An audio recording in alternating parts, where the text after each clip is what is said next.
So the big question is this: how are real estate investors who don't have a ton of free time, don't have access to off-market deals, and didn't start life on third base, how do we grow a real estate business conservatively to support our families, finally leave the corporate rat race, and build a legacy?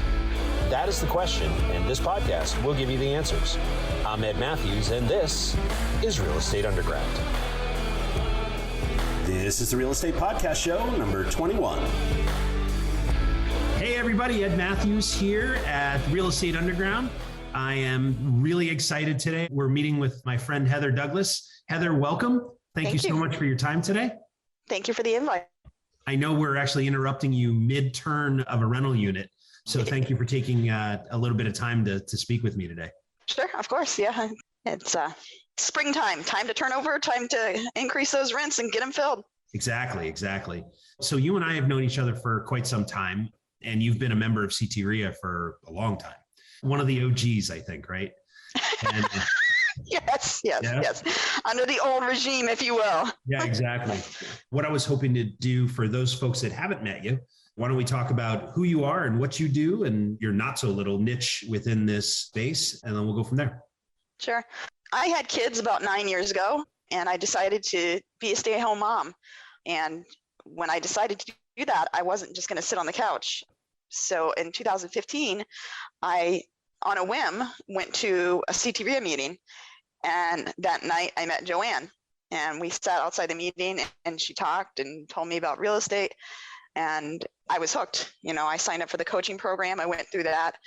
Ironically, because at the time I had this little 1-bedroom condo in Vernon, which had been my residence, and then I moved out.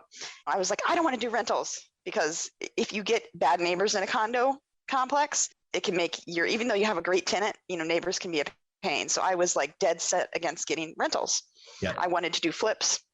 And so I went through the classes, and I remember towards the end of the classes, I pulled Linda aside, Linda Baumgartner, pulled her aside, and, because there's people getting deals and getting into it. And I was like almost in tears. And I said to her, why haven't I got anything yet? And her reply was something akin to, everybody in time gets their own thing whenever it's right for you.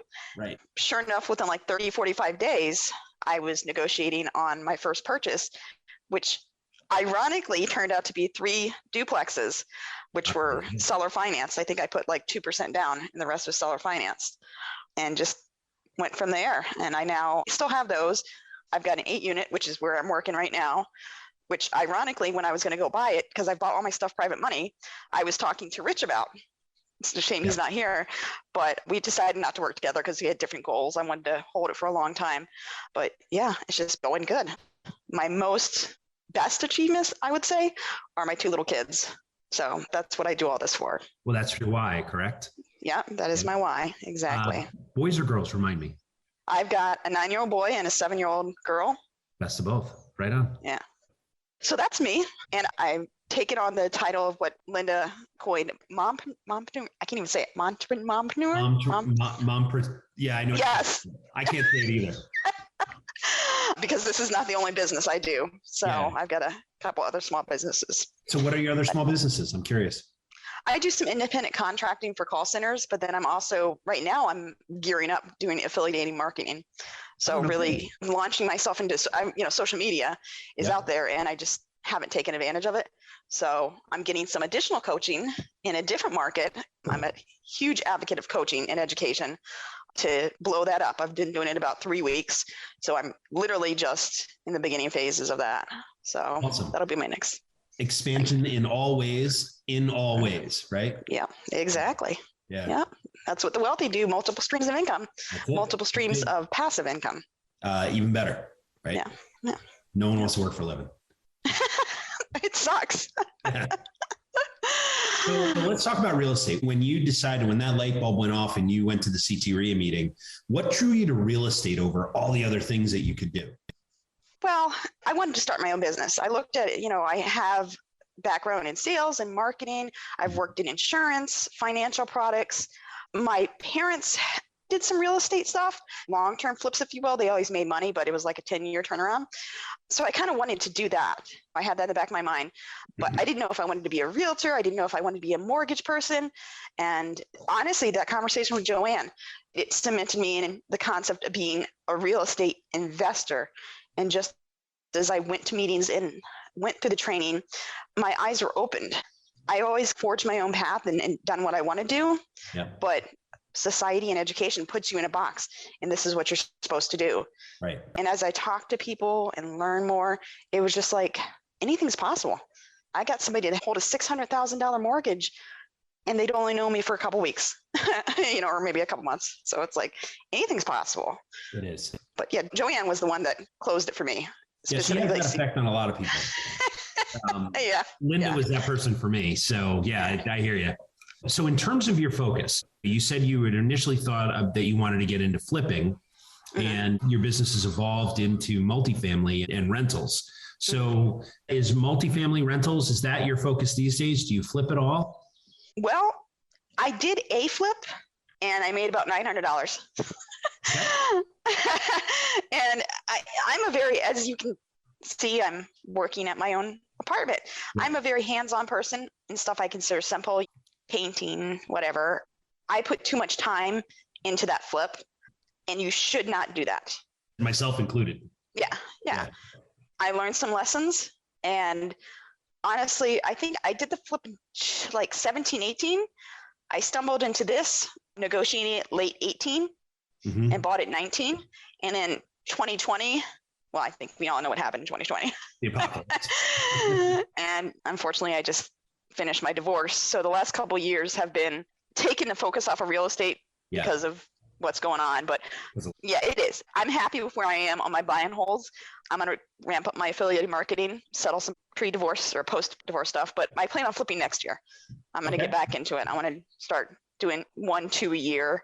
I don't have any set goals at this time, but I want to get back into doing that. Yeah. And make more than $900 per deal. Significantly, especially Mark Gu, if you know him. Oh, yeah, I know him. Yeah, I think you interviewed him, posting, his checks from his flips. I'm like, oh, Mark, darn it. Yeah. I'm like, I got to work with you, buddy. It's a good thing if you do it right. So I just haven't gotten it. One check he showed me, and I made him show actually the entire. He walked up to me right before a meeting, and he said, "Hey, I just closed the deal, and I'm really excited about it." I'm like, "Oh, tell me all about it, right?" And he showed me the check, and it was $127,000, if I remember correctly. And I said, "Come to the front of the room. We're going to show everybody this check, right?" And he's like, no. I'm like, no, I'm not giving you a choice. You're showing everybody this. Right? Yeah. And so I made him get up in front of, 150 people and tell the story of this deal and how we got it. And then I took a picture of the check and put it up on the big screen. And it was a really cool moment. I was so happy for him. But the other part of it that was really cool was there were 150 people there. And you've been to the CTRE meetings, right? Where there are the people that are headfirst in and they're knocking deals down and they're doing well. And then there are the folks that are like, I'm not quite sure I'm up to this, right? And I like to refer to them as the dreamers, right? Yeah. And to be able to have that experience and see we're regular people. I was not born with a silver spoon in your mouth. I don't know if you come from wealth. And I know Mark doesn't either. Mark's worked for every single thing he has, as have clearly the two of us and everybody else here.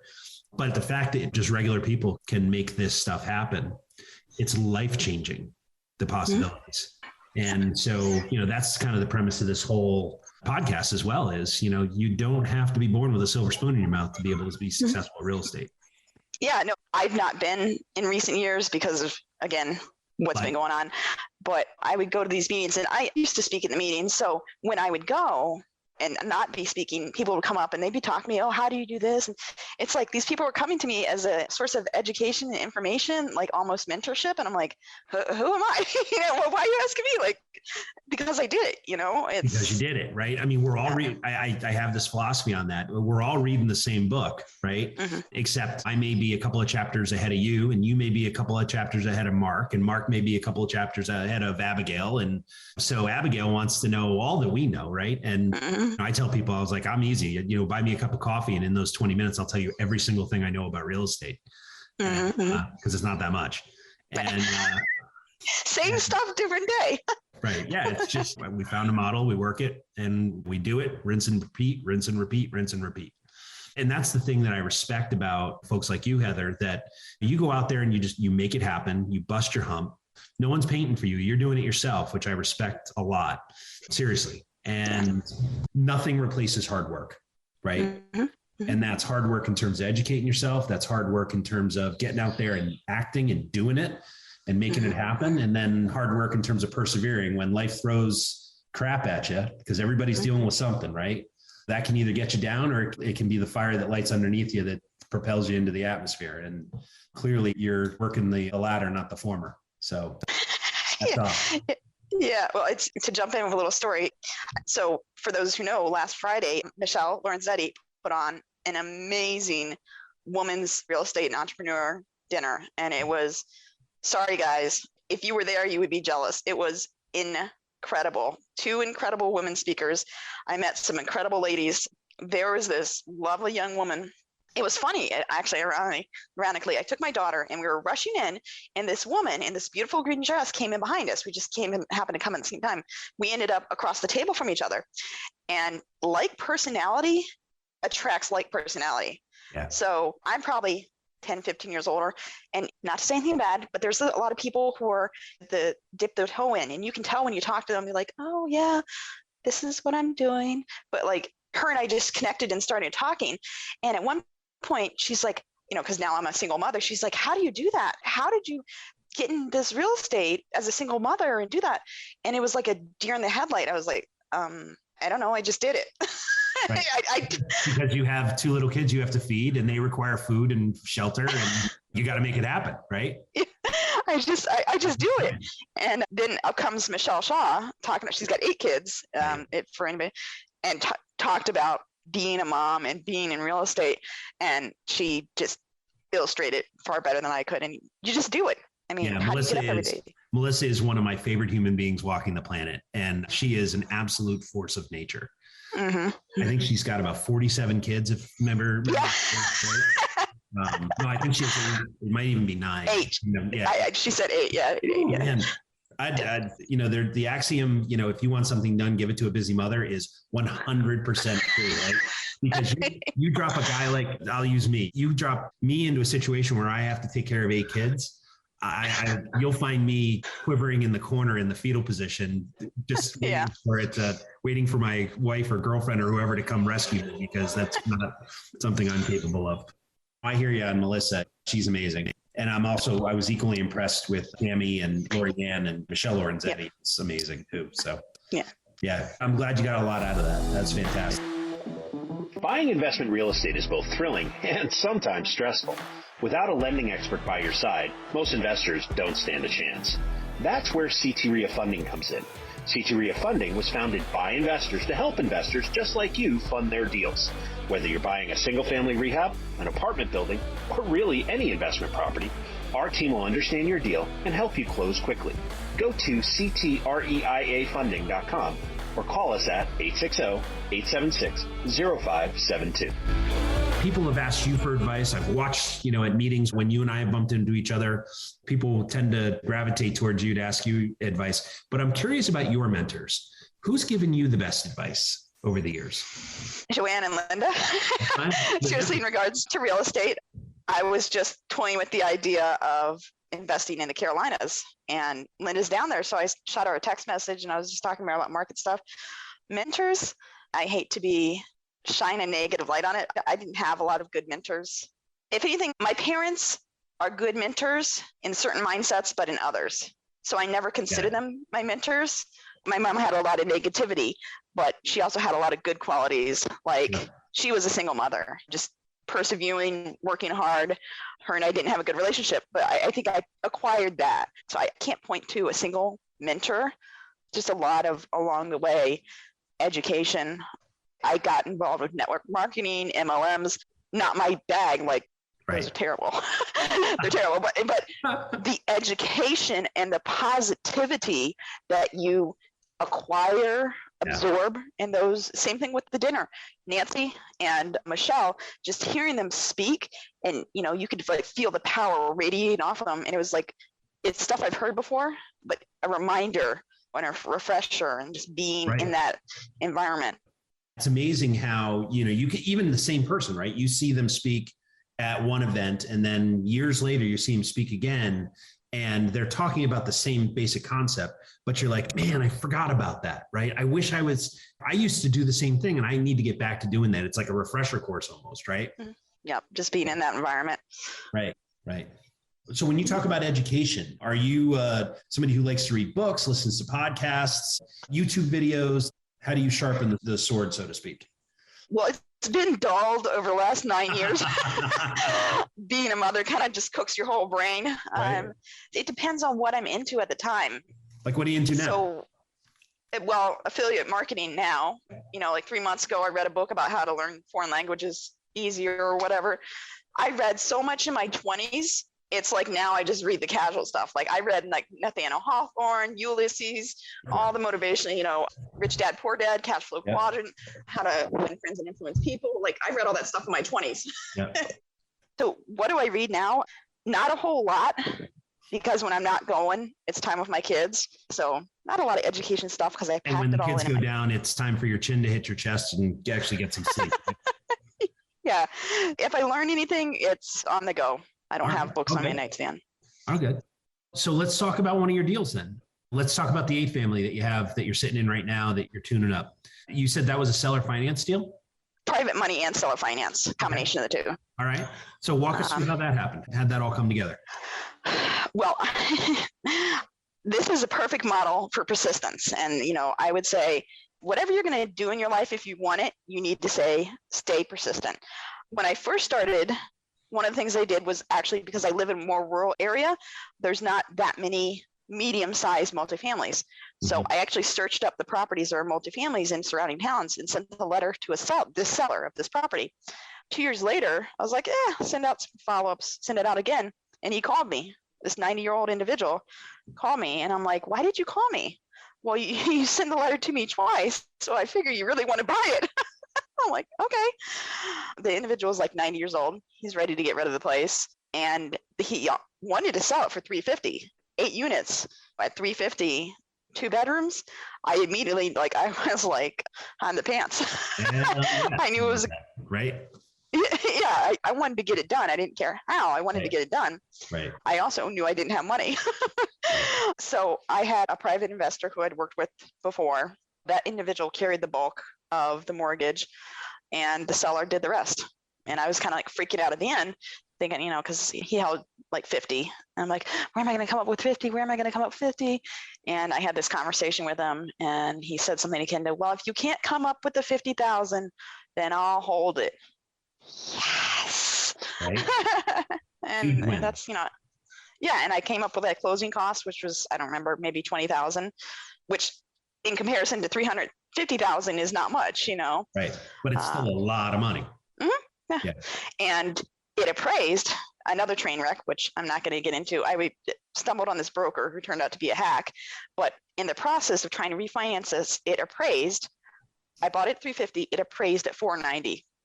Wow. So, and that's before I turned over these 2 units I'm turning over now. And if you know anything about commercial financing, it's a matter of the rents. So it will no doubt appraise even more than that once I get these 2 units turned over. That's a home run. Congrats. Yeah, thank you. Yeah. So I did something right. You did a lot of things right. So in terms of when you're not doing real estate, and I think you just touched on this, but we're going to revisit it for a sec. When you're not doing real estate or anything in the business world, what are your hobbies other than your 9-year-old and your 7-year-old? What's this hobbies you speak of? Of this hobby of which you speak. I know not. I mean, you watch soccer games and lacrosse games and you go to dance and Cub Scouts and brownies and all that, right? Yeah. I mean, essentially I don't have any hobbies. Yeah. I mean, honestly, I've always been business minded. So some sort of personal development, if I'm not doing something with them, if I'm not doing something in one of my businesses, right. I'm just like ready to completely, flip the switch off. Right. If I want to flip the switch off, I'm Netflixing or whatever, but right. If my mind isn't dead, then whatever, right now I'm doing affiliated marketing. So I'm out there working on the social network, which awesome. Who isn't, but I'm working it. Like I'm not playing that. Now I've got a different perspective. Yeah. So Always working it. Awesome. Always working it. Hopefully we get you back at a CTREA meeting soon. But if someone wants to get in touch with you to say hello or pick your brain or ask about a chapter you already read in the Book of Life, what's the best way to get a hold of you? The office number, 860 Yep. 756 0939. My email is info at pqcp-ct.com. All right. Or you can find me on social media with HD Pays It Forward. So always happy to chat. If you stumble upon me on social media, we can chat there too. Yeah. So Heather, it's wonderful to see you. I haven't seen you since before COVID, so it's nice to see your smiling face again. And I'm glad you're well. And hopefully we get to see each other in person very soon. But in the meantime, thank you. Thank you so much. Take care. All right. Take care. Be well. This has been the Real Estate Underground Podcast, a CTREA presentation. Don't forget to rate, subscribe, and share this podcast with your friends. If there's a specific topic you want us to cover, post it in the comments. For more information on the Real Estate Underground Podcast or CTREA, go to realestateundergroundpodcast.com or ctrea.com. Until next time, happy investing.